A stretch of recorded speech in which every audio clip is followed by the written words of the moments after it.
and go from there. But I want to start just quizzing you.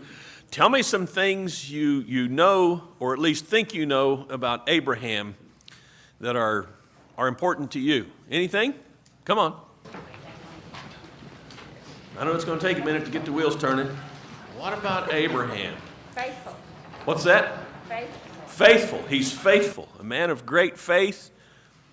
And last week we read from we read from Galatians, something that Paul wrote about that. Anybody remember what that was? I'm sorry? Yes, he was a righteous man. Now that's Romans 4. That Paul writes about Abraham in Romans 4, and the whole concept of righteousness through faith is based on God's interaction with Abraham. And in Genesis 3, it says that we, Christians, are children of Abraham by faith. What else do you know about Abraham? It doesn't have to be father of many nations. Now, how is he the father of many nations? We know he had Isaac. Who else did he have? He had Ishmael. Okay. Who was the promised son? Isaac was the promised son, not Ishmael. Isaac was plan B that Sarah and Abraham came up with. Not to delineate the importance of Ishmael in those nations, because God said he was going to make a great nation out of him as well. So, what else? You remember anything else? I know you do. You say, I'm just not going to say it.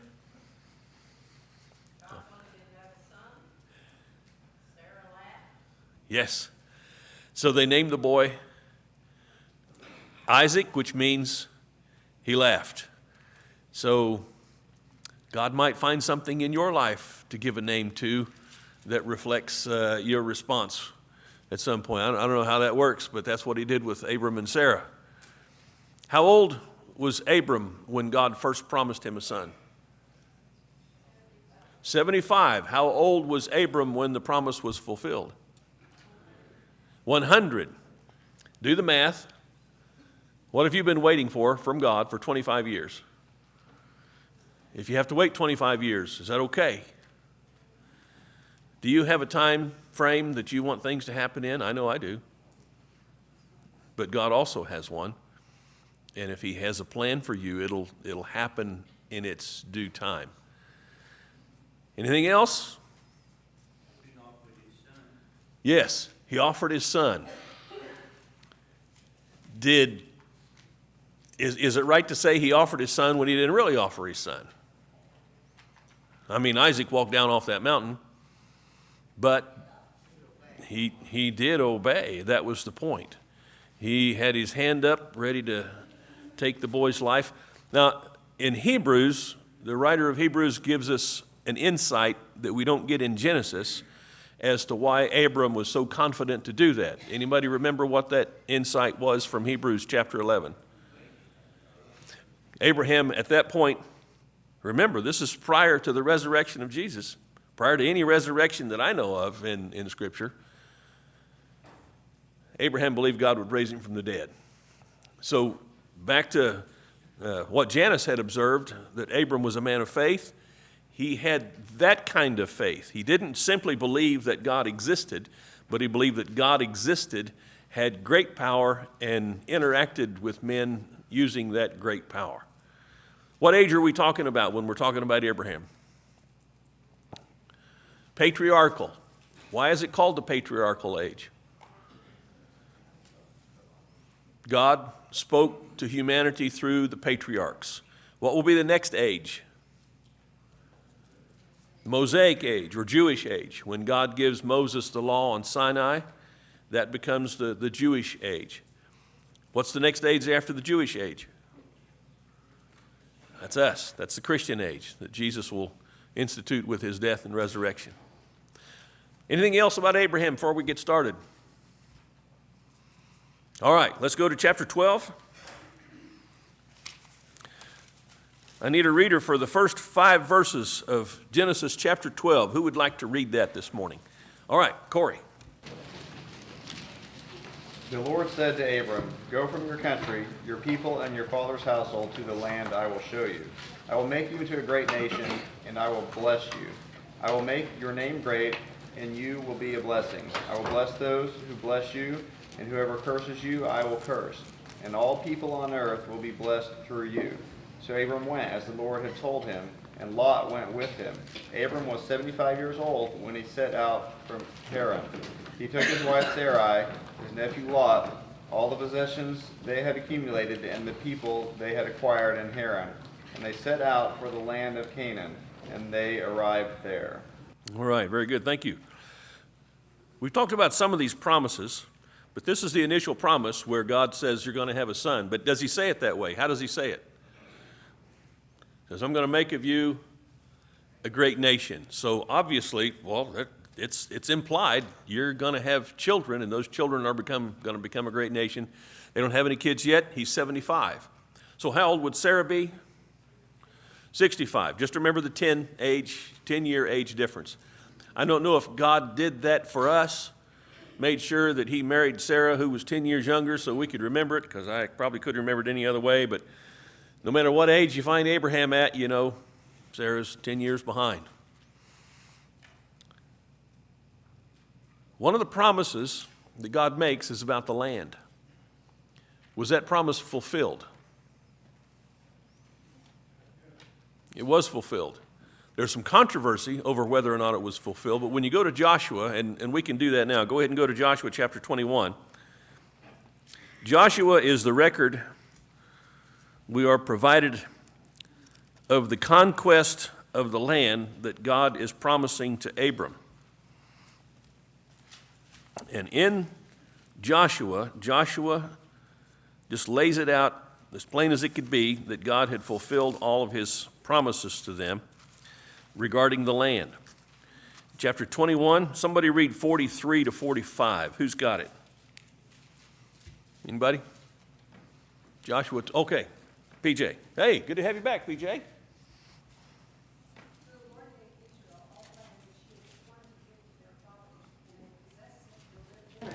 The Lord gave them rest on every side according to all that he had sworn to their fathers, and no one of all their enemies stood before them.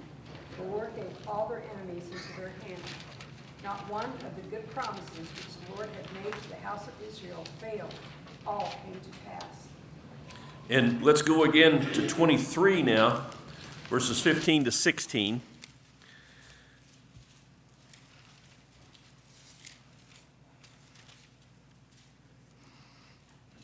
It shall come about that just as all the good words which the Lord your God spoke to you have come upon you, so the Lord will bring about all the threats until he has destroyed you from off this good land which the Lord your God has given you. When you transgress the covenant of the Lord your God, which he commanded you, and go and serve other gods and bow down to them, then the anger of the Lord will burn against you, and you will perish quickly from off the good land which he has given you.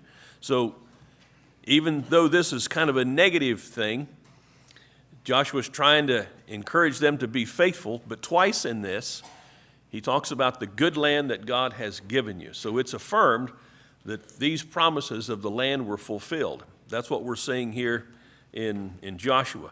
But it's interesting, if you go back to Numbers 33,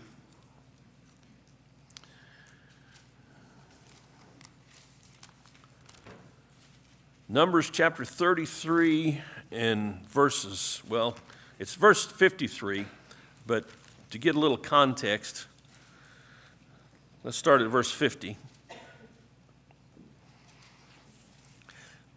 Numbers 33:50. Then the Lord spoke to Moses in the plains of Moab by the Jordan, opposite Jericho, saying, by the way, if this is Numbers, and God's talking to Moses, where are they not?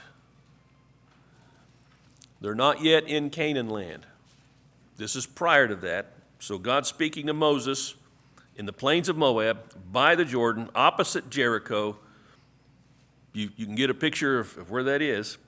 And he says, speak to the sons of Israel and say to them, when you cross over the Jordan into the land of Canaan, Then you shall drive out all the inhabitants of the land from before you, and destroy all their figured stones, and destroy all their molten images, and demolish all their high places. And you shall take possession of the land and live in it, for I have given the land to you to possess it. So is this future tense or is it present tense? It's present tense. It's yours. Where are they? They're not there, but God says it's yours. Now I'm expecting you to take it. This is reiterated in the first chapter of Joshua. I'm sorry, not the first chapter. I think it's the 6th chapter of Joshua, when they are outside of Jericho.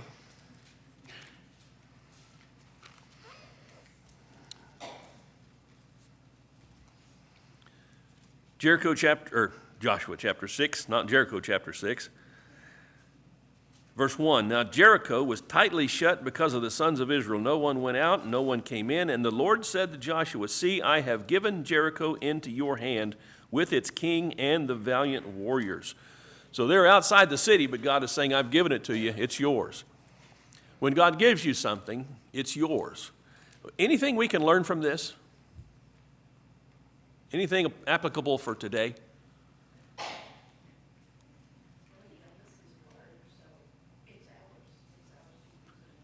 His word is ours to use. What is it Deuteronomy 29:29 says? The secret things belong to the Lord our God, but those things that are revealed where?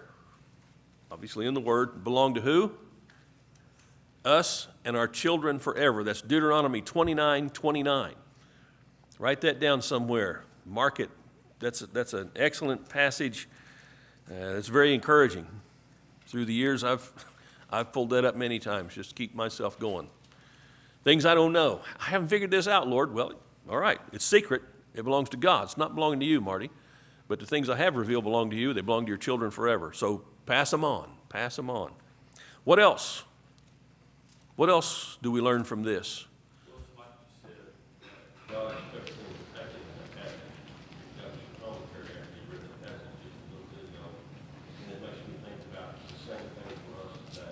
Okay.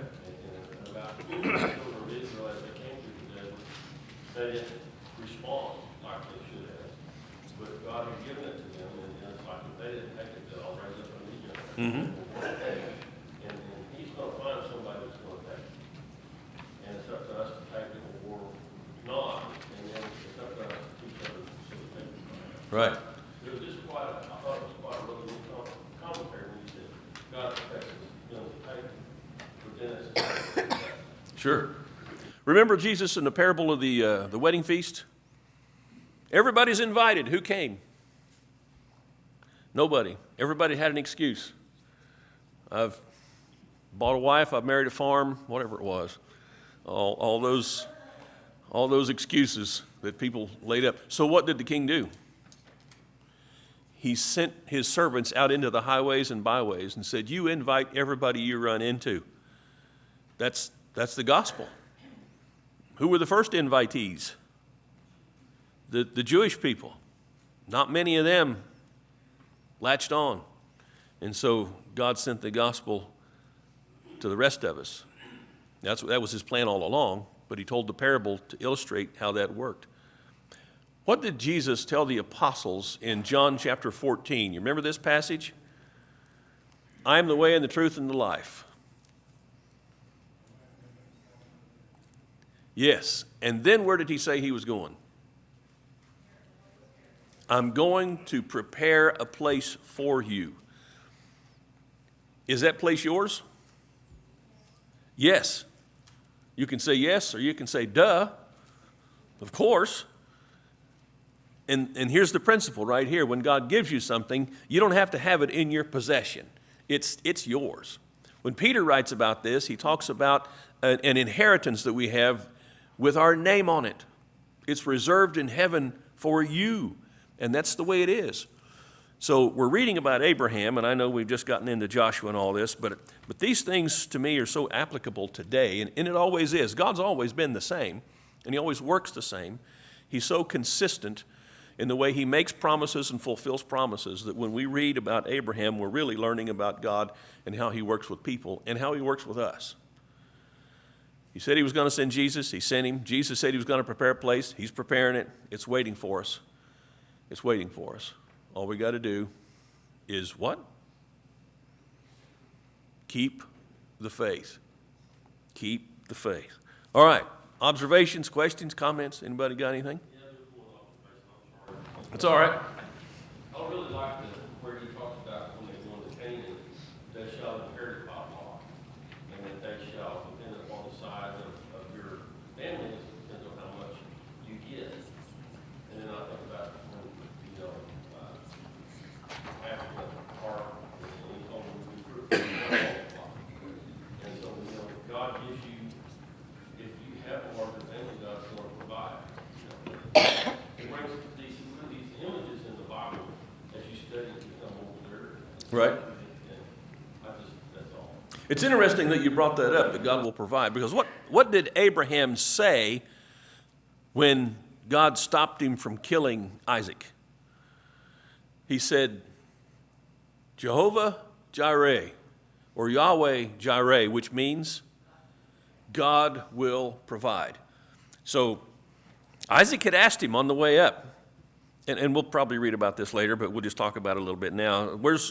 We got the stuff for the fire. We got everything we need except the offering. Where's the offering, Dad?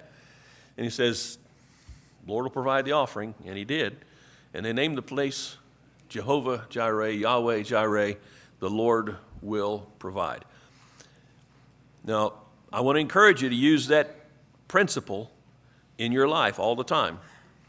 When it looks like the month's a little longer than the paycheck, what do you say? The Lord will provide. When you think you're failing in some way and you can't keep up, the Lord will provide. You want somebody to watch over your children when you're not there to watch over them, the Lord will provide. No matter what it is that you're concerned with, the Lord provides. He always has and he always will. And even if things turn out bad in our minds and somebody dies, have you noticed that people die? The Lord will provide. That's what he's done through Jesus. He's provided salvation after this life. So that's what he does. He's perfect at it. All right, let's go to chapter 12 in Genesis. Back to Genesis. And let's read 10 through 20. So what we can learn from this. Somebody want to read 10 to 14?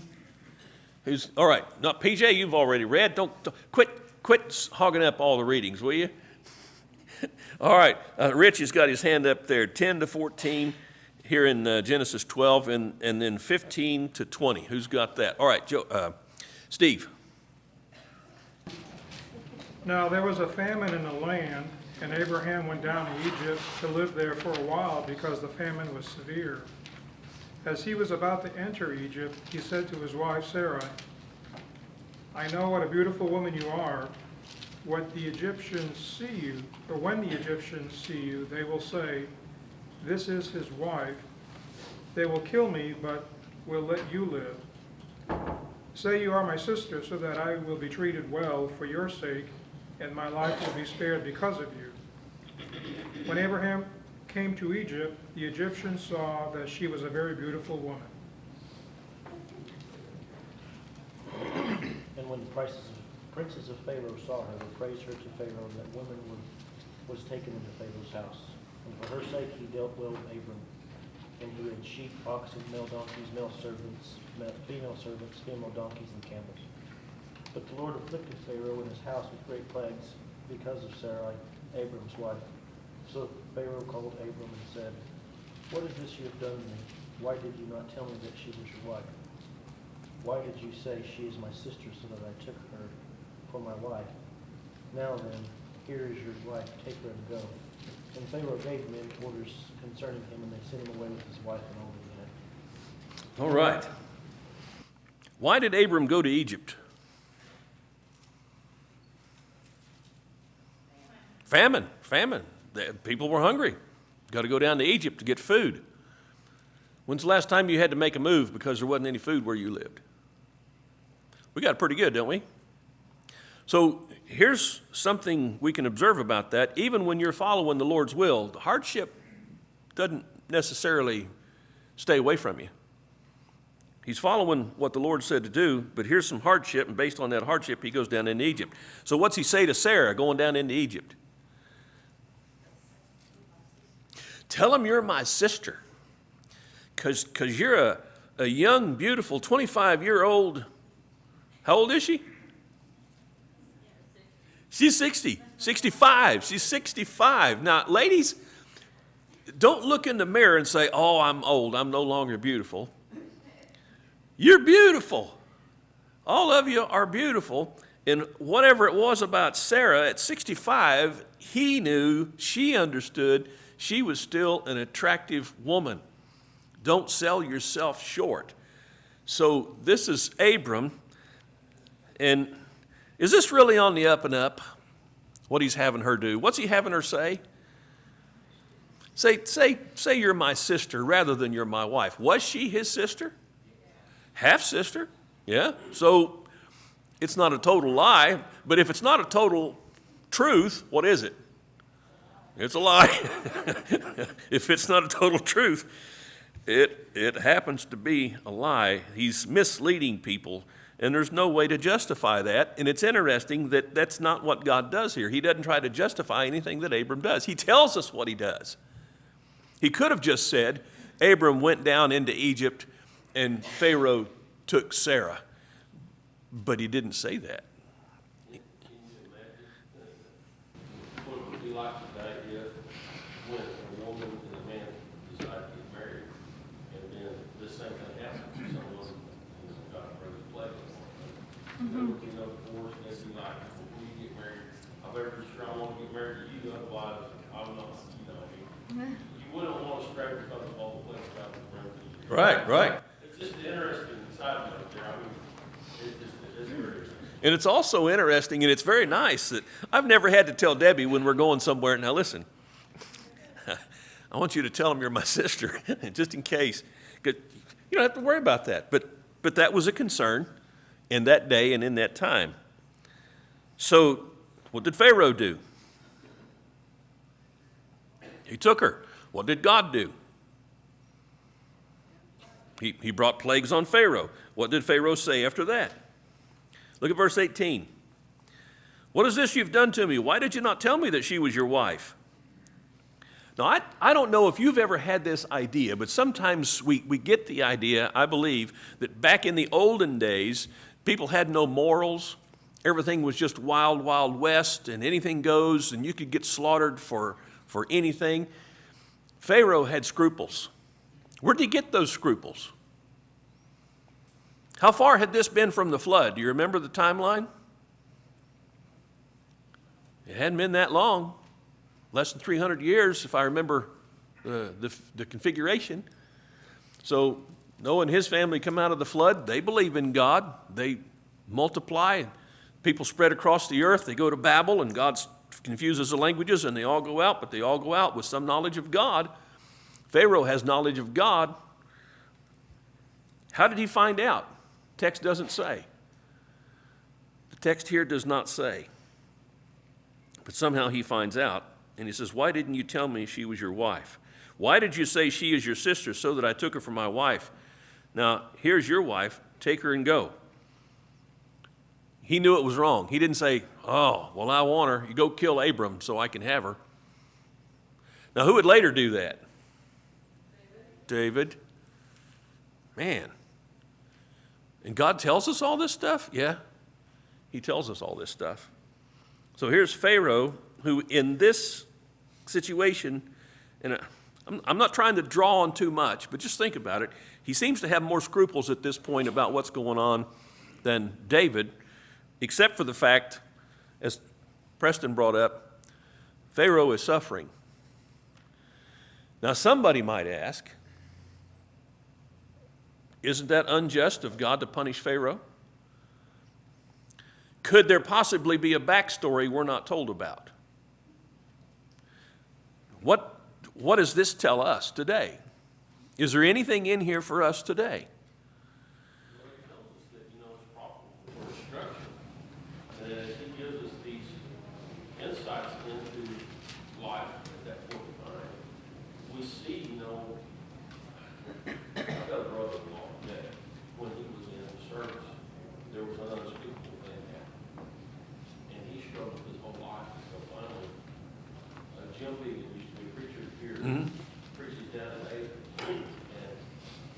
from what I could gather, my brother-in-law couldn't forgive himself. He just didn't think that there was anything that would happen that gave him, maybe he just didn't feel like he could be forgiven. And then as he starts to learn, he sees what David, has been forgiven.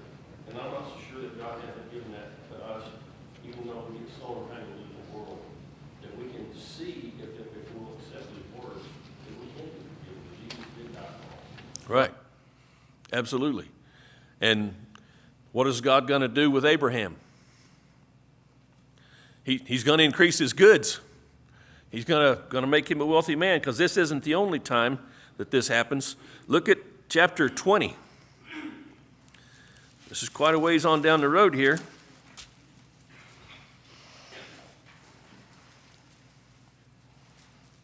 I meant that figurative, but it's actually literal, because when you read the first verse of chapter 20, it says, Abraham journeyed there, or from there, toward the land of the Negev, settled between Kadesh and Shur, and then he sojourned in Gerar.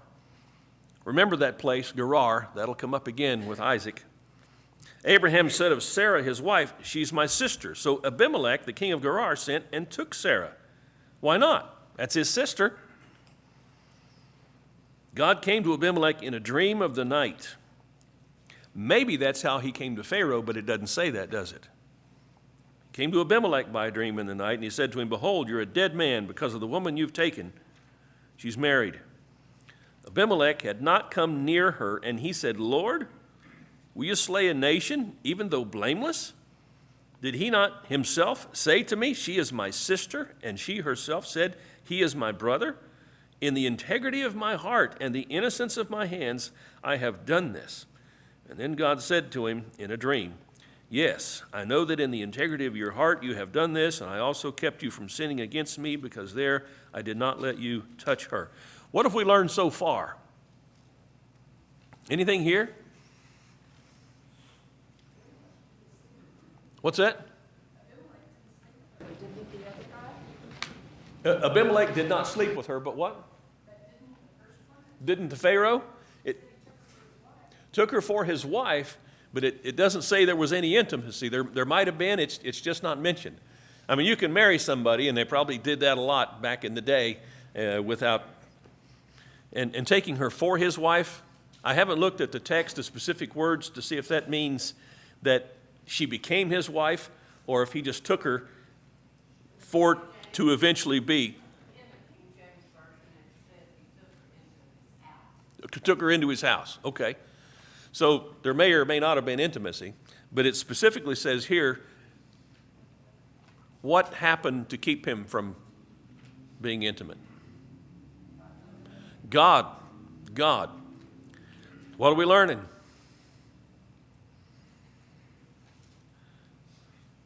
Providence? What's providence? That's God when he provides. Providence is provision, and God makes provisions sometimes. Study about them marrying and taking people into their homes.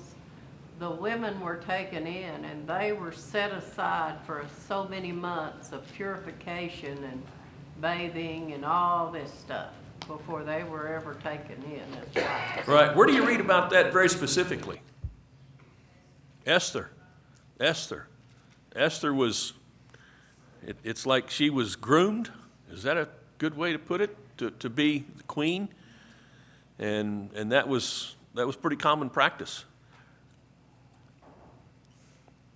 So we've got God providentially protecting the integrity of Abimelech. And what does God tell him initially? Striking remark, you're a dead man. Whoa, that would get your attention if God tells you you're a dead man. And what's the first question that comes up in your mind when God tells you that? What have I done? And then it's revealed to you that the woman you've taken on to eventually be your wife is married to somebody else. And what does Abimelech do? Were there rules? Yeah, there were rules. He knew what was right.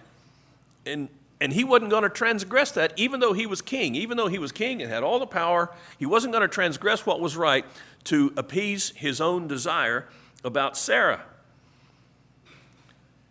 There's more here than we often see, I think, that people had a moral code, and it was based on some concept of God. Preston? Yeah, I've struggled with this and wondered about this, about David. When God appointed David, and you know David already. And some of the things that David did, and God, I mean, he didn't, I mean, his house lived by the sword, and there were certain things that was unhappy because of what he did.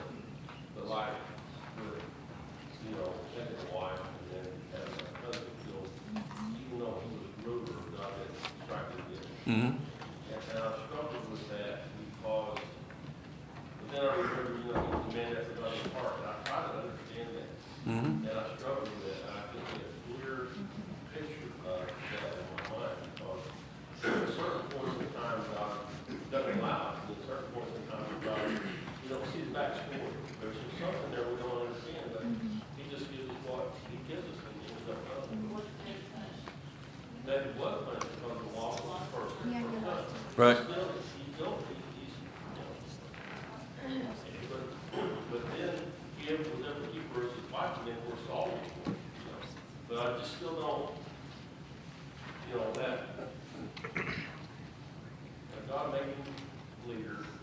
He had him anointed, you know, we know about David's heart in the lineage, you know, all of that, but still, the things that he did, that's what he made with. At one time there was payment, but there was forgiveness, but there was bad stuff. Mm-hmm. And I don't, sometimes I wonder, what am I missing? Right. That's a great question. What am I missing? What was God's reprimand to Abram with regard to Pharaoh? You remember one? I don't remember one. Why didn't God say, hey, big boy, how come you didn't have enough faith in me to own up that Sarah's your wife? Where's your faith in me that I would protect you and take care of you? It wasn't there. And God, whatever he might have said or thought, he didn't reveal it to us. He just said, this is what happened. Pharaoh took her because Abram lied about this. He didn't up front with the truth. And this is how God worked through the situation to get Sarai back. And what kind of an impression do you think that left on Pharaoh?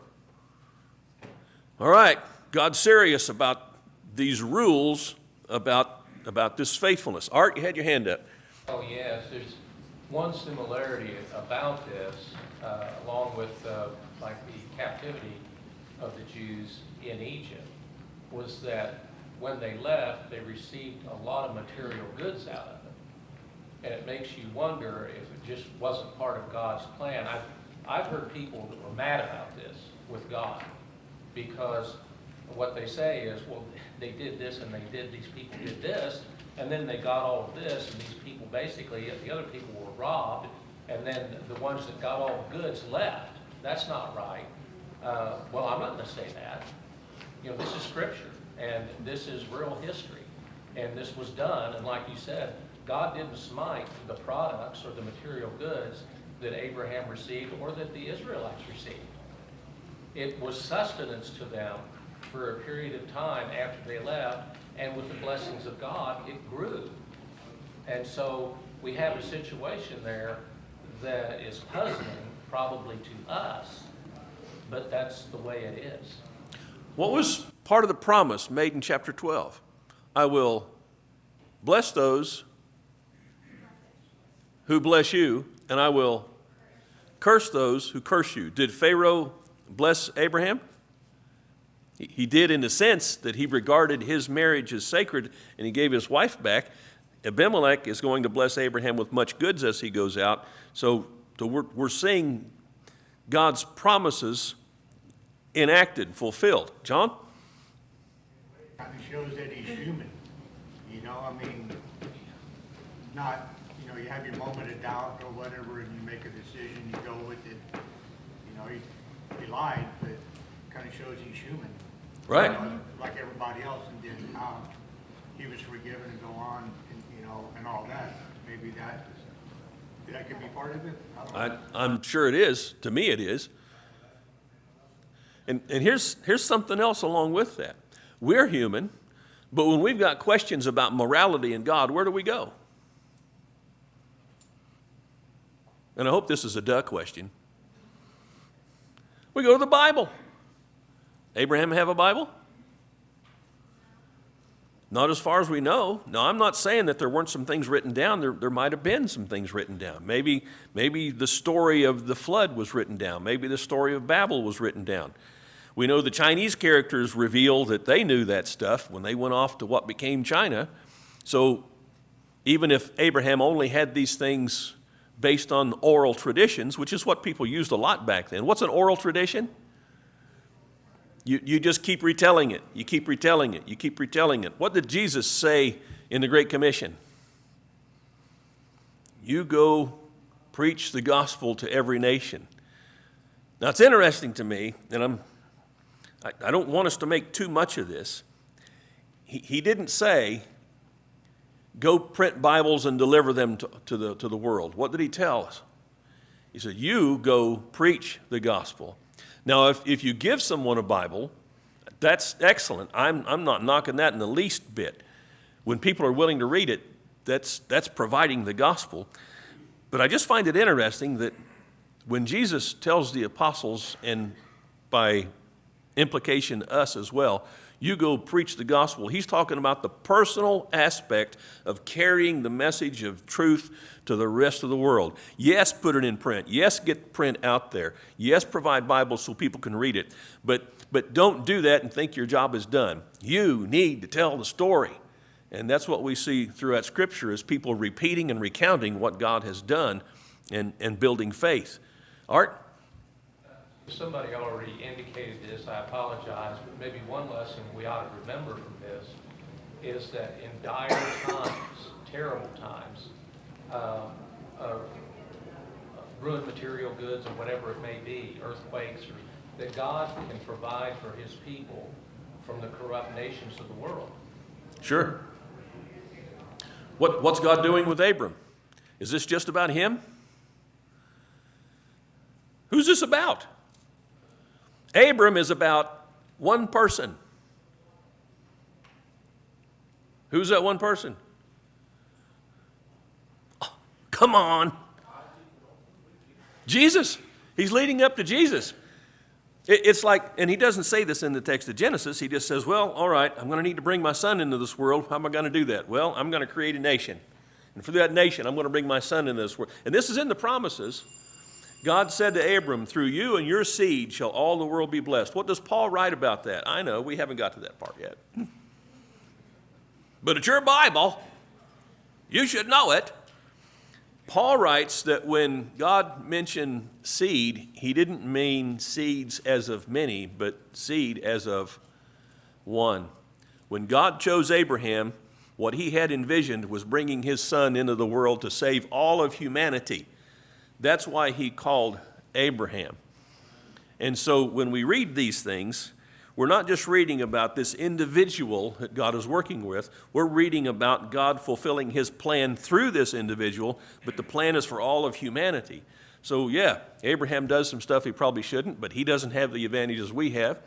We look back on the resurrection of Jesus Christ. We know what God did. We look back on all the signs that Jesus provided, that John writes about and the other gospel writers. We look back on all of these things in this history of God's word being proclaimed and the world benefiting from that word being proclaimed everywhere you look. I've heard so many people, and I just want to say, give me a minute of your time to explain something to you. They say religion is the worst curse on the world because so many people are killed in the name of religion. I want to point out to them, people are not killed in the name of Christianity if it's real Christianity. When you find people who call themselves Christians doing the killing and the hurting and the maiming, you're finding people who are calling themselves Christians who don't practice what Jesus gave us. Other religions? Well, yeah, other religions are going to be sources of difficulty and trial because those aren't from God. But I know none of that has anything to do with people seeking God. It's all about finding a way to blame what they don't like in the first place, which is what we do all the time. Remember that from the creation, from the very creation, it was Jesus is coming. Through Noah, it's Jesus is coming. Through Moses, the Israelite people, the judges, the prophets, and all of that, Jesus is coming. Jesus is coming. The Savior of the world's coming. And then it's revealed to us Jesus is here. Jesus is here. Then Jesus died and he's coming again. And that's the whole line through the scriptures. It's consistent all the way through, never changes. That's why they tell us, I think it's 6, 7, to tell it to your children. Right. Write it on their hearts when you walk, you talk, you sleep, and whatever. Write it on your doorposts. Right. Put it on the frontals of your forehead. Yes. Oh, Bonnie?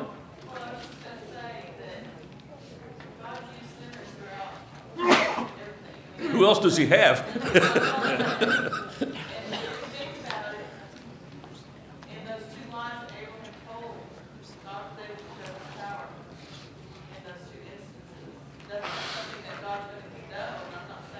Right. Exactly. Well, how did Jacob get the promise? Was he the firstborn? We're going to read about this eventually, Lord willing, but who helped him steal it? His mom. How did they steal it? They lied to Dad. Now, don't worry about Esau, because Esau gave it up. He was a chump. However, Esau, when you look at Esau later, when Jacob is running from Esau, scared for his life, and they finally meet, Esau says, hey, it's all right, brother. We're okay. We're cool. He doesn't say cool, I don't think.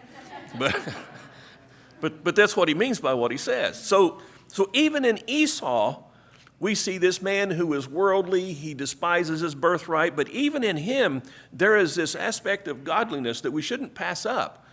Because sometimes you and I are going to be Esau. We're going to be the one who despises things we shouldn't despise and fail to appreciate what's there to be appreciated. But we can come back. We can always come back. The prodigal came back. Why did Jesus tell that story? Who was upset when the prodigal came back? No, the fat calf. Yeah, it was the older brother. You're right. And so this line of history that God's giving us is he's working with people, and people are constantly doing things they shouldn't do, but God still works with us. He knows us. He loves us. Did you raise children and find out that they do things that are wrong? Okay. Did you give them up? Don't raise your hand if you did, because I don't want to know. You probably still love them, just because you're hoping they'll give you some grandchildren. All right. That's it for this morning. Thank you. Bless your hearts for being here.